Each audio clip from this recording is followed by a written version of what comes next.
अभी मुझ में कहीं बाकी थोड़ी सी है जिंदगी जगी। पर तो मैं बेहोश हो गई मुझे इनका मेरे दिल की सुर में से कर रहा तो अभी कुछ ऐसी लगन इस लम्हे में है। जैसे दुनिया के वो 4 गधे लोग होते हैं जो हमेशा हमें चैलेंज करते रहते हैं, ये उन्हें ऐसे चैलेंज कर रहे हैं। बोलो मैं शालिनी बैंक ऑफिसर बन के दिखाऊंगी। ललना हिंद के सितारा ई तो सीएम होई है ओसे ऊपर पीएम होई है ना। ललना हिंद के सितारा।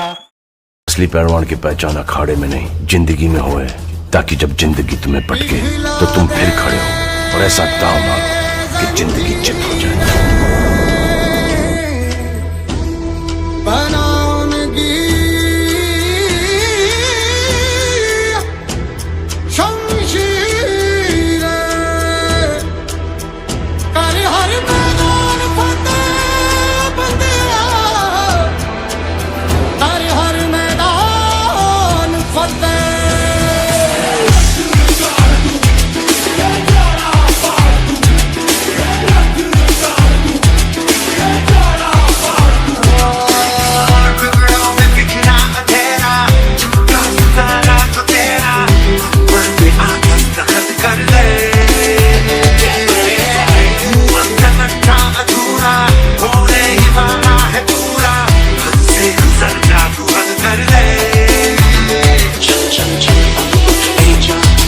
अड्डा 24/7 की हमारी कुछ टीम मेंबर्स आज आपके साथ हैं।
करता दुःख हरता वार्ता विघ्नाची नुर्वी पूर्वी प्रेम कृपा जयाची सर्वांगी सुंदर उटिशेंदुराची कंठी झळके माळ मुक्ता फळाची जय देव जय मंगल मूर्ती दर्शन मात्रे मन कामना पूर्ती जय देव जय देव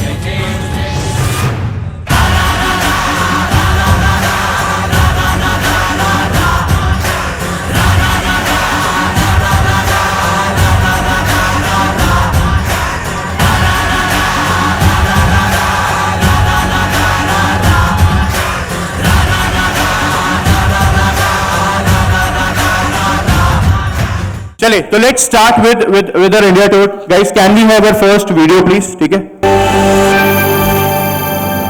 अड्डा 24/7 building the nation through education. सारे जहां से अच्छा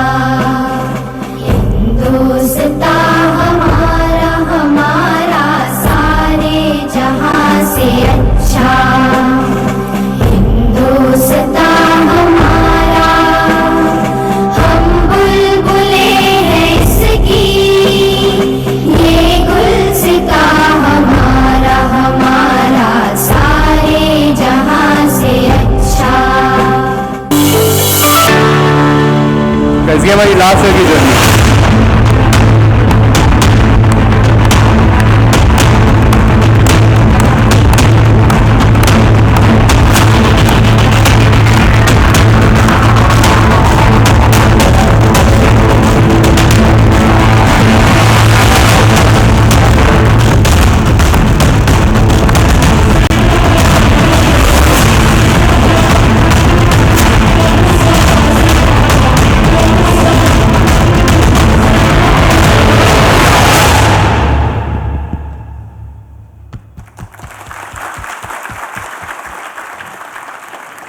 तो गाइस ये लास्ट ईयर के हमारे सिलेक्शन से अगर हमारा चैनल फॉलो करोगे तो अभी हमने अप्रैल में ही अपना फेलिसिटेशन करा था और वहीं पे हमने एक और चीज़ अनाउंस करी थी। अगर आप लोगों ने सेशन देखा होगा कि इस बार हमारा एक मिशन है जिस पे हम चल पड़े 21,000 से ज़्यादा सिलेक्शंस का हम इस बार एम लेके चल रहे हैं। अब उसके लिए क्या करना है, रिपीटर्स के लिए क्या सोचना है, फ्रेशर्स के लिए क्या सोचना है, जो बच्चे कुछ स्टूडेंट्स कुछ सब्जेक्ट्स में बहुत वीक है या जो एकदम जीरो से शुरू करना चाह रहे हैं उनके लिए क्या सोचना है, तो उस पर टीम लगी हुई है और आप अब हर हफ्ते कुछ ना कुछ आपको यूट्यूब पे इन सब बच्चों के लिए आपको अलग अलग तरीके का हमारा जो शोज का या हमारा जो स्केड्यूल है यूट्यूब का वो देखने को मिलेगा, क्योंकि 21,000 इस बार हमें करना ही करना और इन सब में हमें आप लोगों का भी सपोर्ट चाहिए होगा। अड्डा 24/7 की हमारी कुछ टीम मेंबर्स आज आपके साथ हैं, ठीक है। तो सबसे पहले हम स्वागत करते हैं या सबसे पहले बुलाते हैं उस सब्जेक्ट को जिसमें जब भी सवाल आते हैं कुछ तो ऐसे सवाल होते हैं जो कुछ सेकंड में बन जाते हैं, कुछ ऐसे सवाल होते हैं जिनमें मिनट लग जाते हैं और कुछ ऐसे सवाल होते हैं जिनमें हम घूम ही जाते हैं। तो बुलाते हैं क्वांट के आपके हमारे जॉर्डन सर।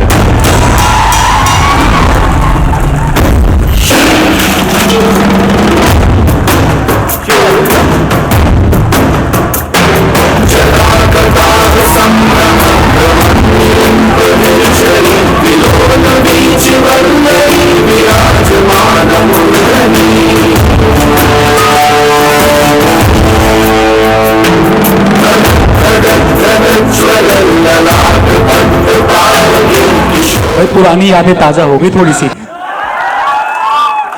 सबसे पहले तो भाई शुरुआत महाकाल के नाम से ही होनी चाहिए, तो एक बार हो जाए फिर जय महाकाल, जय महाकाल, जय महाकाल, जय महाकाल। क्या हाल चाल है आप लोग के? बढ़िया बात सब। कैसी चल रही प्रिपरेशन? एकदम ऐसे जवाब देते थे हमारे गुड्डन भैया, उनसे जब पूछो प्रिपरेशन कैसी चल रही है उनका जवाब यही होता था, बस बहुत बढ़िया। हमेशा उनका जवाब यही होता था भाई कि एकदम बढ़िया, एकदम बढ़िया। हमने कहा ना कि अगर जीवन में मैंने किसी से कुछ सीखा है और मैंने भगवान से कुछ मांगा है तो भाई गुड्डन भाई को देख करके इतना कि भगवान जीवन में कुछ दें ना दें लेकिन कॉन्फिडेंस हमारे गुड्डन भैया जैसा दें। मतलब एग्जाम टाइम में उनसे पूछ लो कि भाई पढ़ाई वढ़ाई कैसी चल रही है, तो सीधा उनका एक ही जवाब होता था कि पढ़े वो जिसको आए ना, हमको क्या जरूरत पढ़ने की, है ना। फेस टू फेस मुलाकात हो रही है हम लोगों से, कुछ छोटी छोटी चर्चाएं जरूर करेंगे हम। सबसे पहले तो ये बताया जाए कि जब आपने मतलब आप प्रिपरेशन स्टार्ट किया आपने, तो सबसे बेहतरीन सब्जेक्ट पढ़ने में मजा कौन से सब्जेक्ट को आया? जबरदस्ती का है भौकाल मार रहे हैं या आपको क्वांट बोल रहे हैं, अभी कोई और आएगा तो उसको कोई बोलेंगे।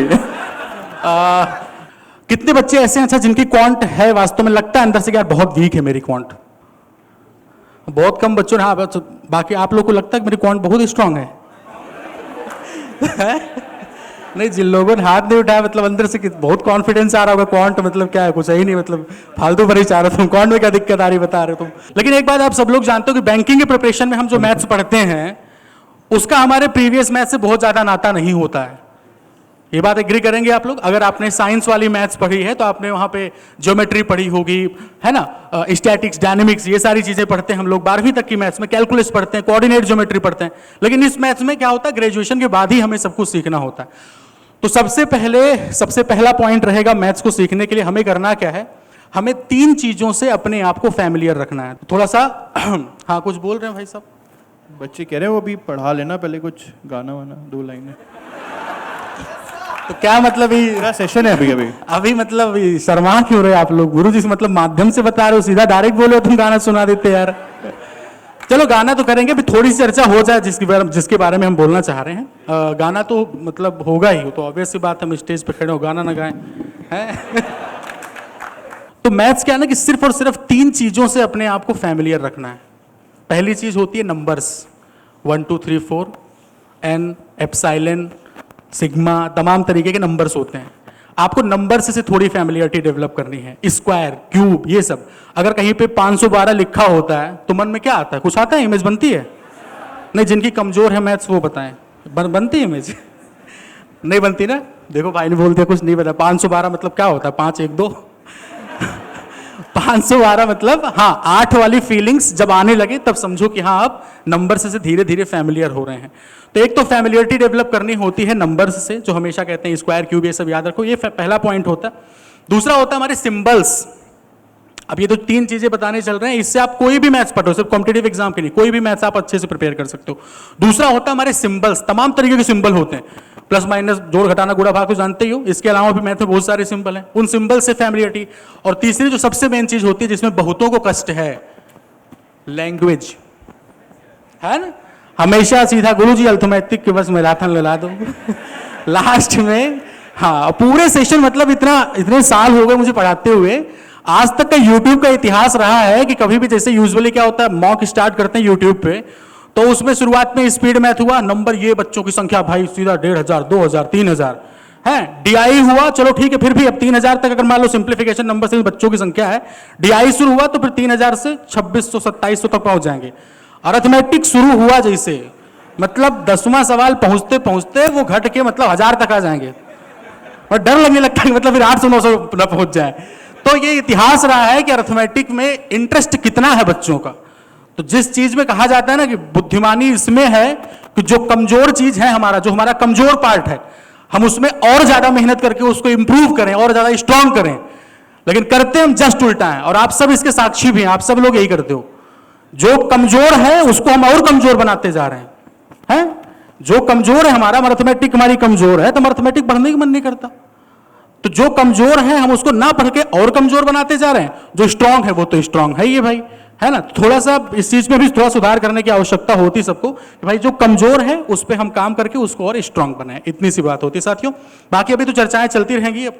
आप सबको पता है ना यार, जब आपका जन्म होता है तो कितनी उम्मीदें माँ बाप लगाते हैं, है ना? खूब उम्मीदें लगाते हैं, खूब सोहर गाया जाता है ना? आप समझ आ रहा है? हाँ, तो लड़का हमार डीएम हुई है। तो पिताजी क्या कहते हैं? हाँ, पिताजी क्या कहते हैं? ए बबुआ डीएम हुई है, अरे नाना नाना सीएम हुई है हो। तब चाचा कहते हैं ललना हिंद के सितारा, ई तो सीएम हुई है ओ से ऊपर पीएम हुई है ना। ललना हिंद के सितारा, ई तो पीएम हुई है ना। तो इतनी सारी उम्मीदें हैं भाई, सीएम पीएम नहीं तो कम से कम ठीक ठाक तो हो ही जाए जीवन, है? चलिए तो मिलते हैं फिर थोड़ी देर बाद, बाकी और सब से मुलाकात होती है। Thank you.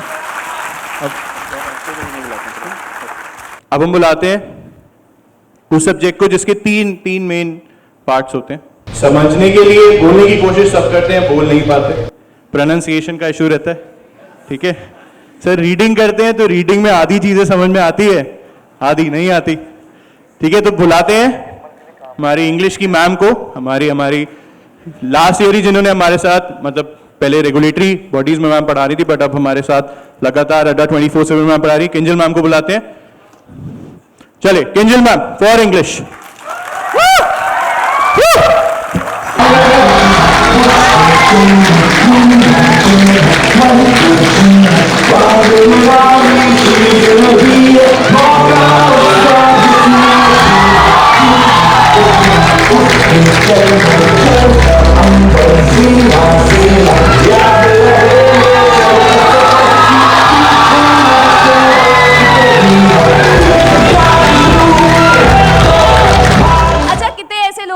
दोस्त को साथ में लेके आए,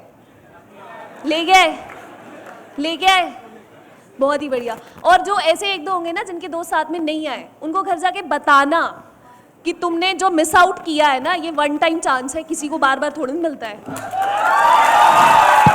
ठीक है? तो अपन वन टाइम चांस की बात कर रहे थे, मुझे लग रहा है। तो वन टाइम चांस से मैं बता रही थी आपको कि किस तरीके से कभी कभी हम जब सोचते हैं कि हम सरकारी नौकरी की तैयारी करेंगे तो हमें लगता है हमारे पास तो इतना टाइम है, आज नहीं पढ़ेंगे हो जाएगा, 5 दिन और नहीं पढ़ेंगे तो भी हो जाएगा, 1-2 दिन संडे मना लेंगे तो भी हो जाएगा, चाट पकौड़ी खा लेंगे तो भी हो जाएगा। ऐसे कर करके हम सोचते आपका समय निकल जाएगा, और एक दिन जब आपका समय निकल जाएगा तो मुड़ के ऑफ कोर्स नहीं दिखेगा, है ना? अब ये वन टाइम चांस, ये जो नंबर 1 है ना, इससे मैं अभी 1-2 दिन से थोड़ा ऑब्सेस्ड हो चुकी हूँ। तो मुझे एक चीज़ बताना, एक छोटा सा सवाल है आप सभी के लिए। मैं आपको 4 चीज़ बताऊंगी, आप मुझे बताना आपको क्या लगता है कि जीवन में सक्सेसफुल होने के लिए ये 4 चीज़ में से कौन सी चीज़ है जो सबसे ज़्यादा ज़रूरी है। अब ये सिर्फ इस रेस्पेक्ट में तो हो ही नहीं सकता है कि हम सरकारी नौकरी की ही बात कर रहे हैं। मैं आपसे पूछ रही हूँ ओवरऑल लाइफ में ये 4 चीज़ में कौन सी चीज़ें बेहतरीन होनी चाहिए। सबसे पहला है स्किल, कि आपके अंदर कोई ना कोई प्रतिभा हो, प्रतिभा नहीं है तो उसको डेवलप करने की आपके अंदर काबिलियत हो। दूसरा है प्रैक्टिस, कि लगातार आप प्रैक्टिस करते रहें। तीसरा है नॉलेज, और चौथा है कॉन्फिडेंस। आपको क्या लगता है आपके अंदर क्या होना चाहिए? तो आप सभी ने चूज कर लिया कि स्किल, नॉलेज, प्रैक्टिस और कॉन्फिडेंस में आप लोग क्या चूज कर रहे हैं? अब मेरे को बताओ कौन ने एक ही चूज करना था? ये वो स्टूडेंट है जहां पे all of the above option में नहीं होगा, ये अलग से लिख के आएंगे ऑल ऑफ द अबव। बहुत बढ़िया, ठीक है। तो कॉन्फिडेंस कैसे आएगा यार? नहीं, पेपर तो कितने घिसते हो, ये मैथ्स में कितने पेपर घिसते हो? प्रैक्टिस करते करते आ गया कॉन्फिडेंस। और थोड़ा सोचो, थोड़ा प्रैक्टिकल सोचो, प्रैक्टिकल अप्रोच के साथ सोचो कि ऐसा सच में क्या करोगे जिससे आपके अंदर सच में कॉन्फिडेंस आएगा। ठीक है, तो मैं एक आपको प्रैक्टिकल अप्रोच बताती हूँ। हमारे लाइफ में ना, जब हम सुबह उठते हैं हमारे पास होती है प्रायोरिटी। तो जब हम सुबह उठते हैं हर दिन हमारे पास प्रायोरिटी होती है, और अगर आपने अपने लाइफ में एक कोई प्रायोरिटी सेट कर ली है और अगर उसको आप हर दिन फॉलो कर पाते हो, वो प्रायोरिटी के हिसाब से अगर आप अपनी लाइफ चला सकते हो, तो आपको दुनिया में कोई ऐसी ताकत नहीं है जो तुम्हें कहीं पे छोड़ सके पीछे। फॉर एग्जाम्पल सचिन तेंदुलकर,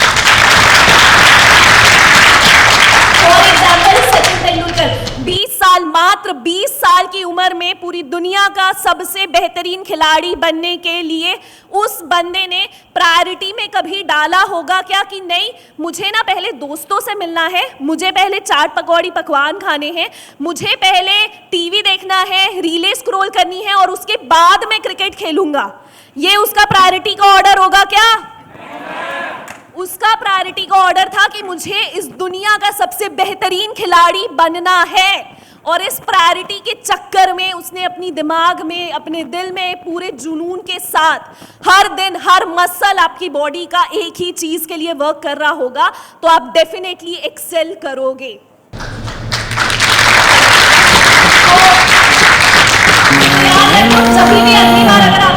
जो सांझ ख्वाब देखते थे नैना, बिछड़ के आज रो दिए। Thank you so much. My name is Shalini. गाती है यार, क्लास वाली शालिनी। पिछले साल भी मिली थी बाहर मैम। हाँ, कैसी हो यार? मैं तो मोटी हो गई, तुम तो वैसी ही हो। मैम पर तो मैं बेहोश हो गई थी मैम। मुझे मीटिंग को मेरे हेल्थ इशू में से चलेंगे हरदम, अब बांटते हैं ये गम भीगे नैना, जो खिड़कियों से झांकते। यहाँ पे सबको प्रॉमिस करो, एक बार बोलो मेरे साथ, चलो बोलो। मैं शालिनी, बैंक ऑफिसर बन के दिखाऊंगी।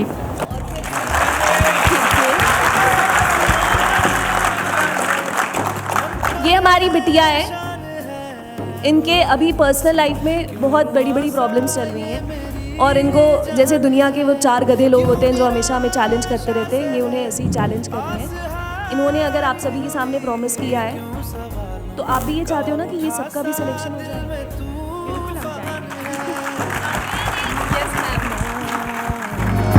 कभी जो धूप सेकते थे नैना।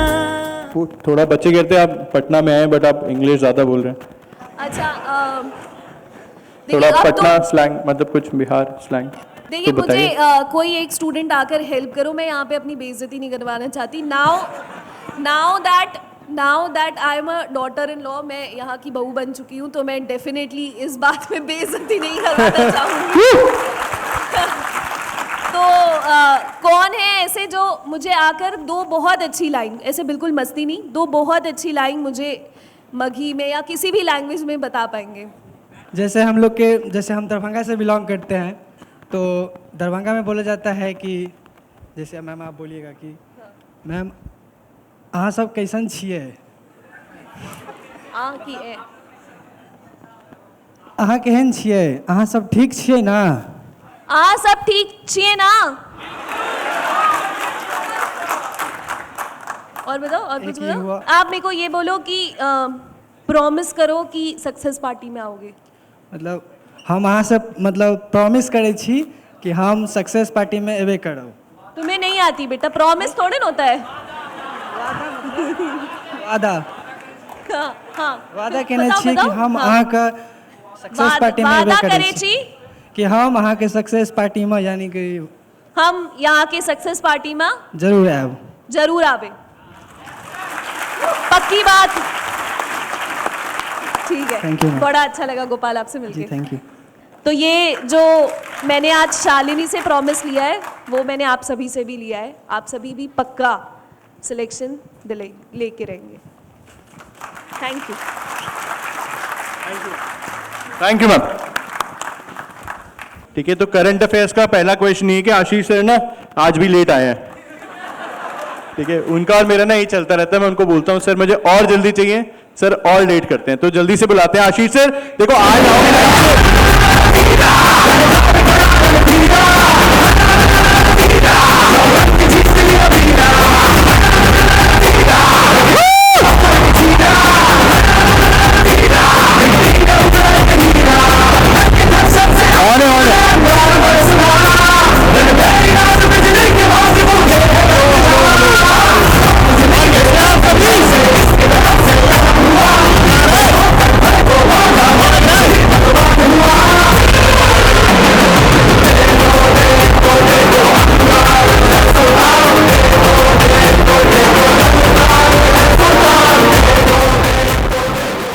बिहारी लाल की जय जय।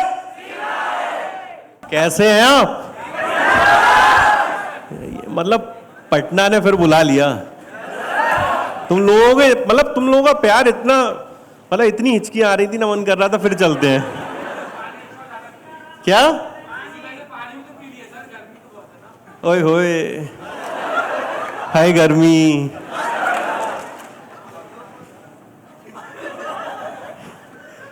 असल में ना देश के हर एक कोने में हम लोग पहुंच रहे हैं और मतलब हर एक कोने से हम लोग आए हैं। बहुत प्यार मिलता है पटना में, इसमें कोई दो राय नहीं है। गर्मी दिल, बड़ी प्यारी प्यारी बातें कर रहे हो तुम लोग। देखो ये जो दिन है ना, इस दिन का हम लोग इंतजार करते हैं। मैं हमेशा से बोलता हूँ, मैं वहीं बैठता था, आप लोगों के बीच में ही बैठता था। जब हम लोग तैयारी कर रहे थे, शुरुआत कर रहे थे, तो हम भी सोचते थे यार कभी हम लोग पहुंचेंगे। जब हम सरस्वती विद्या मंदिर में पढ़ते थे, आप में से कितने लोग सरस्वती विद्या मंदिर में पढ़े? ओके, एक बच्ची है, उन्होंने यहाँ पर लिखा है आशीष गौतम सर जीए कैसे करें। ओके, ये आगे लिखा है समझ नहीं आता sir but I like you sir your teaching style. इसका जवाब दूंगा मैं आराम से। शुरुआत से आते हैं हम लोग। जब हम लोग सरस्वती विद्या मंदिर में पढ़ते थे तो हम लोग सोचते थे यार हम कभी जाएंगे, वहां पर दीप प्रज्वलन होता था, आपको भी पता होगा, स्कूल असेंबली में हम छोटे छोटे से थे। अब जब यहाँ पर हम आए ना तो आपको भी अब ऐसा लगता होगा यार हम कब आएंगे। आप में से कितने ऐसे लोग सोचते हैं कि आपको यहाँ आना है? जो हाथ नहीं खड़े कर रहे उनको कहां जाना है भाई? भाई आप में से सबको यहां आना है कि नहीं आना है? चाहते हो ना यहां आना? यार पटना बिहार तो गवाह है मेरे दोस्त, एक से एक खिलाड़ियों का है। पंकज त्रिपाठी भैया आपने मिर्जापुर वाले, कौन नहीं जानता उन्हें? है कौन नहीं जानता? आने वाली ना मिर्जापुर 3, इंतजार है? आरआरबी का एग्जाम आने वाला, उसका नहीं है इंतजार? है? क्यों भाई उसका इंतजार नहीं है? देखो कितने बढ़िया लग रहा है, चेहरे खुश खुश लग रहे हैं। एक दिन ऐसे ही चेहरे पे फिर दोबारा खुशी आने वाली, जिस दिन लिखा होगा कांग्रेचुलेशन, आपका सिलेक्शन हो गया है, आप पीओ बन गए, आप क्लर्क बन गए, आप सरकारी कर्मचारी बन गए। अब रिश्ते आने लगेंगे? नो, पहले से सेटिंग कर रखी है क्या? देखो मेरा तो सब्जेक्ट वैसे भी अफेयर है, सॉरी करंट अफेयर है। जो भी वॉरियर प्रो बैच का होगा उसको पता होगा कि बिना मोहब्बत के हम लोगों का ना पहली क्लास शुरू होती है ना आखिरी क्लास का अंत होता है। चाहे पिताजी हो चाहे माताजी हो, सभी उसमें एक किरदार निभाते हैं। चलो कुछ नहीं, मिलते हैं, मुलाकात करते हैं। ओके, राधे राधे बच्चों। Thank you. पटना शहर से, पटना से लाइव सौरभ सर आपके सामने आने वाले। जिया हो बिहार के लाला, जिया 2000 साल, जिया हो बिहार के लाला, जिया 2000 साल। तेरे कोण पकड़े गंगा, तेज से आग झुलकता, तेरे पंख चढ़ते सूरज, आकाश में रोज पहुंचता। और जिया तू हो तनी धूमधाम, तनी धूमधाम से, तनी पान खींच के तान से कहलावा भैया।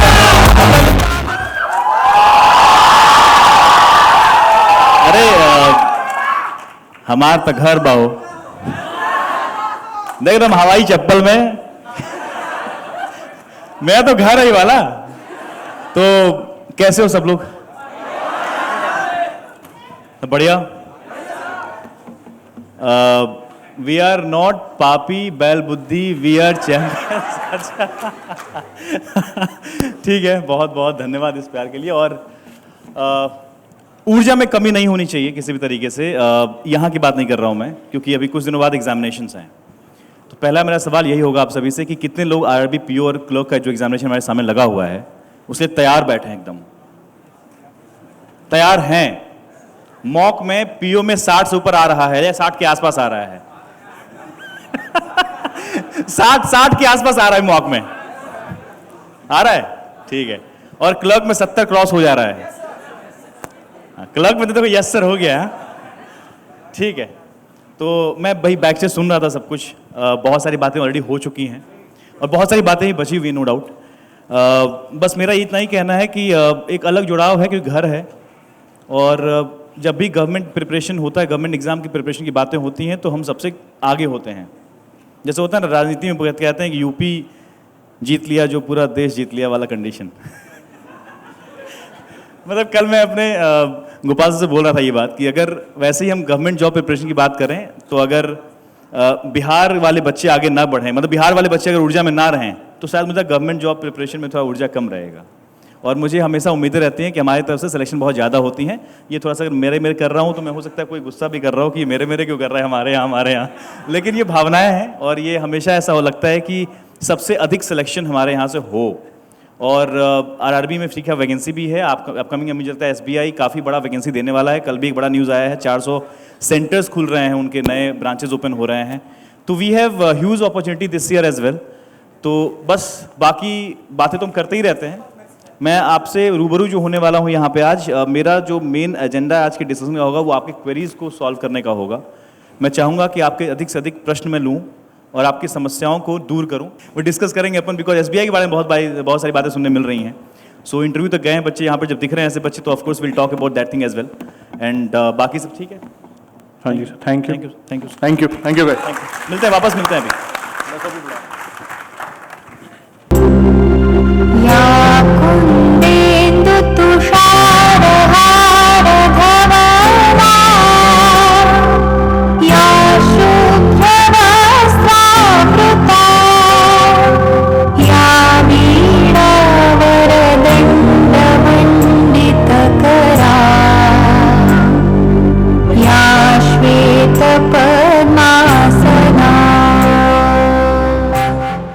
लेट्स इंटरैक्ट, ठीक है, एक बार क्या कि पूरा साल कैसे रहेगा और स्पेशली जो क्वेरीज हैं, ठीक है, वो अभी हम एक ही करके सबसे लेना स्टार्ट करेंगे। तो गाइस एक बार पीपीटी रन थ्रू कर देते हैं।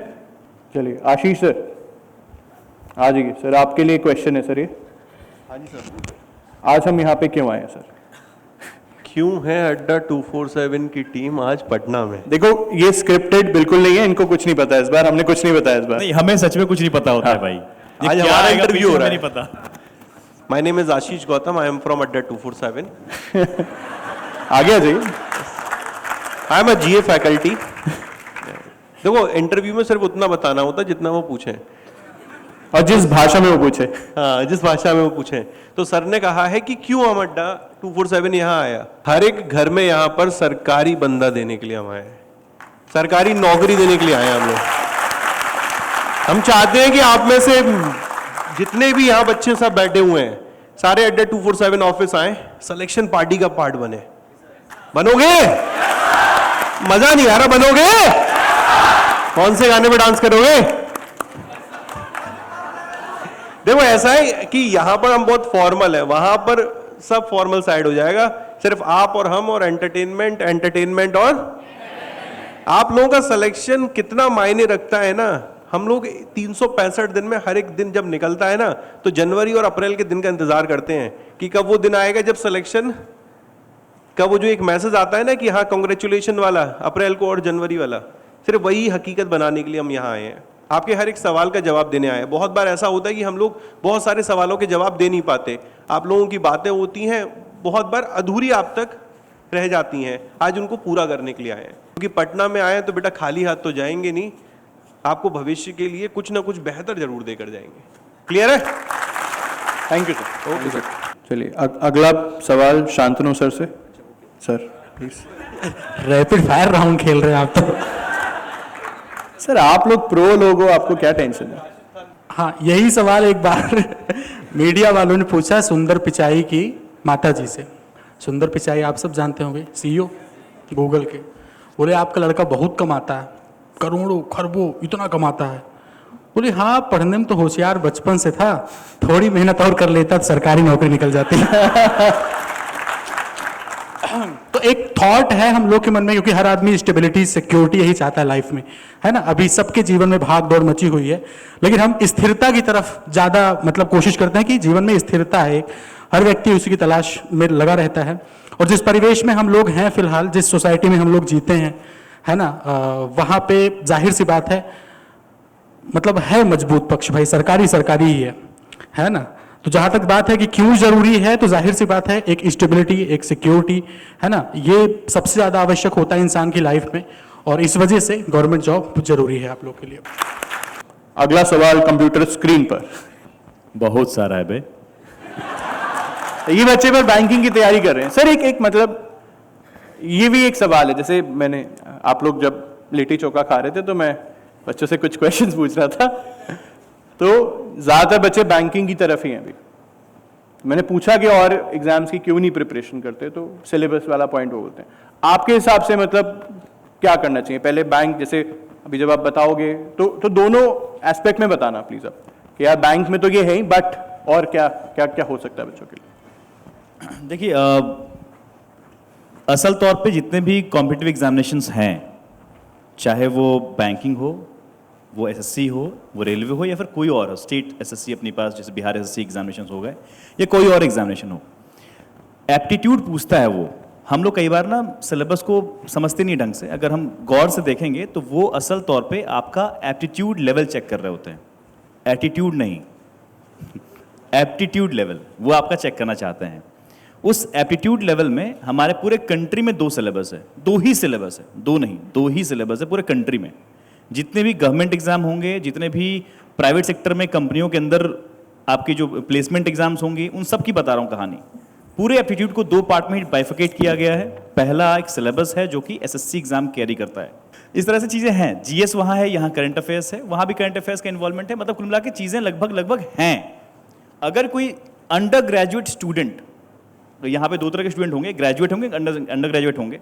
अगर कोई अंडर ग्रेजुएट स्टूडेंट हमसे कहे कि सर मुझे प्रिपरेशन करनी है, तुम हमसे कह सकते हैं कि यार तुम एक बार ना सिलेबस गो थ्रू करके देखो, और तुम चाहते हो ना तो प्रॉपर्ली तुम मैथ्स को पकड़ो, मैथ्स, तुम जीएस को देखो पढ़ के कितना डेप्थ में जा सकते हो तुम, और वहां से तुम्हें समझ में आ जाएगा कि हाँ यार मुझे एसएससी का एग्जाम देना है या नहीं देना है, या मुझे बैंक का देना नहीं देना है, वहां समझ में आ जाएगा कोई चीज। एक बहुत अच्छी बात हमारे बैंकिंग सेक्टर में ये होती है कि हमारे एग्जामिनेशन का सब कुछ शुरुआत से अंत तक मालूम होता है। अभी से हम ये कह सकते हैं कि जनवरी 2025 में 2025 के तमाम परीक्षाओं का डेट डिक्लेयर हो जाएगा।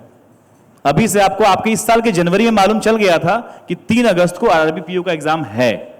उसके बाद भी नहीं पढ़ रहे हो, पंचायत देख रहे हो कि तुम किसी और का इंतजार कर रहे हो, ये तुम्हारे ऊपर है कि बोरिंग और चौराहा पंचमुखी पे घूम रहे हो, तुम गांधी मैदान के चक्कर मार रहे हो, क्रिकेट खेल रहे हो यहां बैठ के, ये आपके ऊपर है। लिटरली बता रहा हूं, सब कुछ पहले से तय है। हमारा बैंक एग्जामिनेशन ये एक सूडो कॉन्सेप्ट है थोड़ा दिमाग में लोगों के कि फलाना एग्जाम ही देना है या यही एग्जाम देना है। मैं तो हर एक स्टूडेंट से कहता हूं भाई कि हमेशा लेवल अप करने के लिए सोचना चाहिए अपने को। अगर हम बैंक की बात करें तो इस बार हमारे पास वैकेंसीज, और हाँ बैंक में एक और चीज, कल सीजीएल का नोटिफिकेशन आया, कल ही आया ना, 17,700 प्लस वैकेंसी देखने को मिली वहां पे। सौरभ सर, हाँ, एसबीआई नई 400 ब्रांच ओपन करने जा रहा है 2024-25 में। हम वही आ रहा है सर, आपको हम निराश नहीं करेंगे। बच्चों ने आपका वीडियो नहीं, I am coming there only, एक मिनट। तो हम कह रहे हैं कल सीजीएल को 17,000 वैकेंसी आई। एक चीज है जो एसएससी एग्जाम्स के रेस्पेक्ट में विजिबल होता है, वो होता है उनका नंबर ऑफ वैकेंसी जब एक साथ दिखता है। बट एग्जाम अब चाहे थोड़ा सुधरा भी है, उनका भी प्रणाली सुधरा है, आईपीएस से मतलब सीख गए वो लोग भी। बट हम अगर अपने बैंक एग्जाम की बात करें तो बहुत ही वहां पे जो जॉब का अप्रोच है, यहाँ पे जॉब के अप्रोच में थोड़ा डिफरेंस है। आपको जल्दी जॉब चाहिए तो bank is the best way to get the job, bank examinations. लेकिन फिलहाल मैं बता दूं कि 15,000 वैकेंसी एसबीआई की तरफ से है, आपके पास ऑलरेडी 10,000 प्लस वैकेंसी आ चुकी है आरबी की तरफ से। कितने हो गए? 25,000 वैकेंसी, और ये अल्टीमेट वैकेंसी है। हम देखने का तरीका क्या देखते हैं ये समझ में आता है। अगर मान लो कि 10,000 वैकेंसी किसी भी एग्जाम में है तो समझ लो कि 1 लाख बच्चा ना प्रीलिम्स क्वालिफाई कर रहा होगा। कितना? 10%। और ये हवा में नहीं बोल रहा हूं मैं, ये है रिटर्न होता है वो चीज। 10% बच्चा प्रीलिम्स पास करता है। अब ये समझ लो कभी अगर आप किसी एग्जामिनेशन में 5,000 वैकेंसी आई है और आप 50,000 बच्चे में नहीं आए हैं, समझिए कि आपकी गलती है। आप ये मत देखिए 5,000 वैकेंसी है, 5,000 अल्टीमेट वैकेंसी है। सबसे बड़ी फाइट जो होती है वो प्रीलिम्स एग्जामिनेशन में होती है। 50,000 बच्चे में आना, कितने बच्चे भाई 10 लाख बच्चा फॉर्म भरा है, उसमें 50,000 में आना है। उसके बाद जो अपना वो होता है ना कंपटीशन, वो थोड़ा इंटेंस हो जाता है हल्का सा, नो डाउट। बहुत डेंसिटी ज़्यादा होता है वहाँ पे, घनत्व ज़्यादा होता है, मतलब बहुत अच्छे लोग बहुत करीब होते हैं। लेकिन प्रीलिम्स पास करना सबसे पहले होता है कि वहाँ से ना बहुत माइन्यूट बच्चे निकल जाते हैं वहाँ पे हल्का हल्का गलतियों से। First of all, I would like to greet all the teachers, my mentors, and Under 24/7 team. Thanks to coming Patna again. Sir, my question is, I'm from commerce background and मैंने जनरल अवेयरनेस वॉरियर का 1.0 का पूरा batch complete किया है sir, और मेरे उसमें revision भी है। बट सर जब बात करंट अफेयर्स की आती है तो उसको पढ़ाई भी होती है, बट वो जो क्वेश्चन सामने आते हैं ना तो माइंड ना कोई ब्लैंक सा हो जाता है कि इसका आंसर कैसे करूं, क्या करूं। बहुत सारे क्वेश्चंस और माइंड में डेवलप हो जाते हैं। फाइनेंशियल अवेयरनेस के क्वेश्चन बनने लगे? यस सर, उसमें मतलब आई एम कॉमर्स बैकग्राउंड तो वो मुझे इंटरेस्टिंग लगता है और वो मैंने कंप्लीट भी किया, 2 बार पढ़ा है। अभी तो सारथी का जो बेटा बैच है वो भी कर रही हूँ ताकि रिवीजन हो जाए, मुझे अलग से ना करना पड़े, बैच के थ्रू सारे रिवाइज हो जाए। बट सर बात जब करंट अफेयर्स की आती है ना तो माइंड बहुत पजल सा हो जाता है। करंट अफेयर्स में कैसे कैसे करते हो आप, क्या करते हो? सर आप जो पीडीएफ देते हैं उसको रिवाइज करती हूँ। फिर कैसे रिवाइज करते हो? आप जो स्टोरी के थ्रू बताते हो ना, उस वीडियो को दोबारा देखती हूँ, फिर उसी के सामने नोट्स रखा रहता है, उसी को पढ़ती हूँ। बट क्वेश्चंस पे मॉक के टाइम पे माइंड एकदम ब्लैंक सा हो जाता है, पता नहीं कौन से प्रेशर। जो क्वेश्चन पढ़ा हुआ होता है वही नहीं बनना होता है। Yes sir. तो बेटा मतलब लैक ऑफ फोकस, और कोई दिक्कत नहीं है।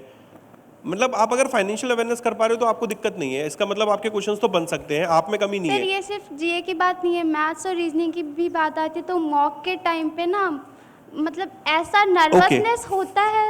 वो नर्वसनेस ऐसे जाएगी। आप कितने मॉक लगाते हो डेली? सर वीक में 3। वीक में 3 बढ़ा दो इनको। मेंस में जो कॉन्फिडेंस वाली बात है, मतलब वो इन लोगों को जैसे वो कब इनको बिलीव होने लगे कि हाँ यार लेट्स से मैंने 20 क्वेश्चन करे, या चलो हम सेक्शन टेस्ट की बात करते हैं, इन्होंने मेंस के सेक्शन टेस्ट लगाने शुरू करे या टॉपिक टेस्ट लगाने शुरू करे और इनकी तो इनको कब एज एन एस्पिरेंट मुझे कब कॉन्फिडेंस आएगा कि हाँ यार ठीक है, मेरे चाहे कम ही क्वेश्चन बन रहे हैं बट मेरी प्रोग्रेस हो रही है मेंस में, उसके बारे में थोड़ा सा बताओगे आप? देखिए, मेंस क्वालिफाई करने का क्लर्क एग्जाम में सबसे बड़ा जरिया है मिसलेनियस सेगमेंट। जैसे भी RRB PO RRB clerk 2 exam आ रहे हैं। सो आपको इतना कमिटमेंट तो करना पड़ेगा कि रीजनिंग का जो मिसलेनियस पार्ट है, सिलोगिज्म तो रिवर्स सिलोगिज्म, डायरेक्शन तो कोडेड डायरेक्शन, सिंपल वाला नहीं, ब्लड रिलेशन तो कोडेड ब्लड रिलेशन, ऐसे एरियाज को तो तुम देखो और वो भाग जाए कोने में, एकदम लहरिया कट मारते हो मरीन ड्राइव से पार गंगा नदी में छलांग। लिटरली बता रहा हूं, मिसलेनियस टॉपिक को ऐसे मतलब चबा जाओ बे, मतलब चंपारण मीट टाइप।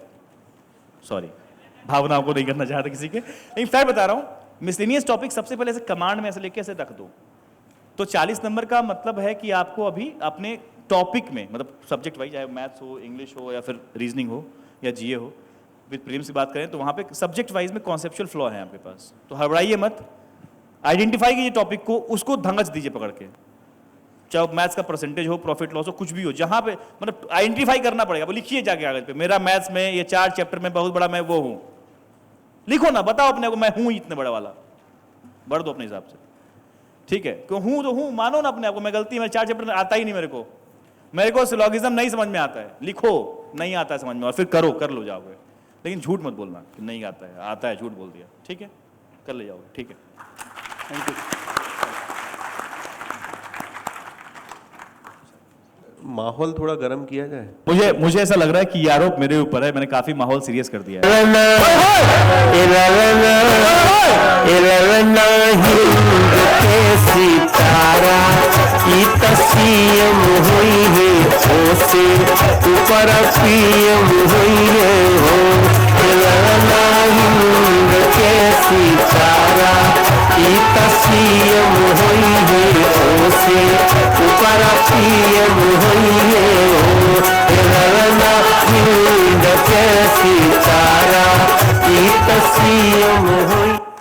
कितना फीलिंग है ना इस गाने में। नहीं, इस गाने में ऐसा है कि ऐसे झाड़ पे चढ़ा दे रहे हैं, किरदार है, एक किरदार है, सीएम सोच के अपना नंबर समझ, लगता है कि अपना नंबर कौन सा है इसमें। नहीं, लेकिन सही है, फीलिंग तो है भैया, मतलब एकदम, ये इसके लिए बहुत बहुत धन्यवाद। और ये आर्ट देखिए आप, ये मतलब क्या आर्ट है यार, बहुत बढ़िया, प्राउड ऑफ यू। इसलिए नहीं कि मेरी तस्वीर है, इसलिए कि आर्ट अच्छी है। लास्ट ईयर मेरा प्रीलिम्स क्लियर हुआ था, बट अब लगता है कि मेंस पे फोकस करूं या प्रीलिम्स पे फोकस करूं, ये समझ नहीं आ पाता सर। जब भी कभी इस तरीके से हो ना, जैसे आप ऐसे हो सकता है और भी बच्चे रिपीटर हों, तो हो सकता है जैसे आपने 2023 में 2 मेंस लिखे हों, 3 मेंस लिखे हों और आपका फाइनल सिलेक्शन नहीं हो पाया, तो जो नियम होता है वो ये कि अब जैसे कि अप्रैल में रिजल्ट आ गया, फाइनल रिजल्ट 1 अप्रैल को आ जाता है आईबीपीएस का, आप उस समय डिसाइड हो गया कि भाई मेरा इस साल सिलेक्शन नहीं होना है, नहीं हुआ मतलब, अब अप्रैल से लेकर के ना ये अपना जून तक या मई तक, मान लो 15 मई, जून की स्टार्टिंग तक आप टूट के मेंस पढ़ो। लेकिन जब अगस्त के 1-2 महीने पहले जुलाई हुआ और ये हमारा 15 जून के बाद से, तो 15 जून के बाद से और 1 महीना वो पूरा, मतलब 1.5 महीने तकरीबन आप टोटली प्रीलिम्स ओरिएंटेड हो जाओ। रीजन इसका ये है कि आरआरबी डिमांड करता है साथियों स्पीड की, और मेंस अगर आप लगातार पढ़ रहे हो, ये सबको पता होगा, अगर आप क्वांट के दृष्टिकोण से, क्वांट के पॉइंट ऑफ व्यू से मेंस के क्वेश्चन सॉल्व कर रहे हो तो स्पीड पे बहुत इंपैक्ट आता है। आप झटके में चीजें मेंस की नहीं सॉल्व कर पाओगे। आपको SECDI, इवन जब हम लोग रैंकर्स में डिस्कस करते हैं, रिपीटर्स में डिस्कस करते हैं, तो 1.5 घंटे के डिस्कशन में 1 DI सिर्फ सॉल्व होती है, ऐसा भी होता है। तो ये चूंकि भाई उसकी डिमांड है, मेंस एग्जाम की डिमांड ही वही है, तो ऐसा होता है। तो इससे क्या होता है ना कि आपकी स्पीड में बहुत ज्यादा स्पीड में इंपैक्ट आता है, तो उसको दोबारा से रीबूस्ट करने के लिए आखिरी के मतलब 1.5 महीने तकरीबन आपको प्रीलिम्स ओरिएंटेड ही हो जाना चाहिए। आजा आजा जिंद शामी के नजरी वाले नीले आसमाने के